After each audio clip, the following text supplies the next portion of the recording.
teach something that is an implied no answer and not just because somebody verbally told you says no. I mean, you when you just go up and start time. disrespecting somebody's things, or, you know, I feel like it's easier for him to accept a no answer when I can pre-teach that no answer right there and say, right now I'm about to give you a no answer. Right. Do you remember how to accept a no answer? Right. And we can kind of go through at that time. But when I find, well, why did you knock her tower over?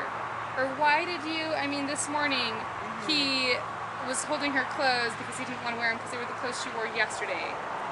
And so he wouldn't give them back to her, so they started fighting about it. And I was like, well, they are her clothes. You're right, she shouldn't wear them today. But I mean, how do you get right in the middle of their fight? Do you say, okay, this person is right here, that person is right there, when they're like screaming and yelling? I mean, that's kind of chaotic. The whole point, at that point, you get them calm.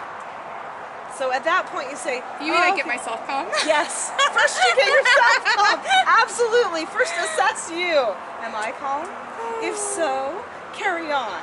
If not, maybe just like take a little breath, say a little prayer, tell yourself what you're going to say ahead of time in your mind. Prep yourself for success. Right. Then say, okay, let's all stop talking here for a minute. And then you say, okay, this is what's happening. We need to take a minute. We need to get calm. And then you discuss, okay, what happened? What happened? Generally speaking, in a situation like that, they both have done something wrong. One has not accepted a no answer, and one is not disagreeing appropriately about it. Okay. Which actually means that both of them probably need to earn an extra chore, need to be corrected. But the most important thing you can do for them when they are that age is do it correctly.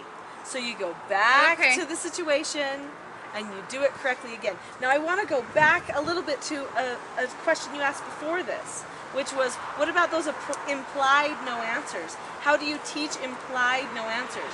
You have to absolutely teach boundaries to your children. That starts when they're very young. That's, oh, those things are very pretty on grandma's table. Those are a no touch.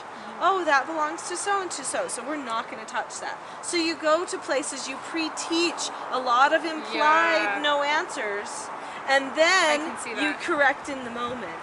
The other thing is, honestly, if that's becoming a problem time and time again, every day after breakfast, have a role play where they each get to be on either side of it, and you get to help them assess it and look at the situation and talk it out.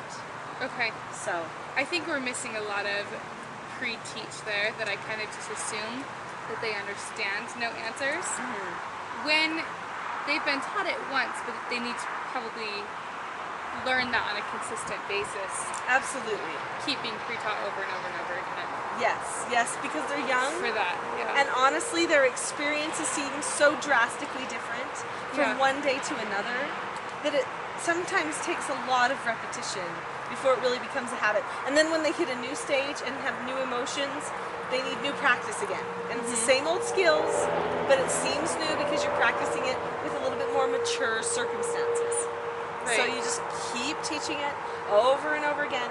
Patience, that's where getting yourself calm is really beneficial, right? Yes, that's number one key, number one.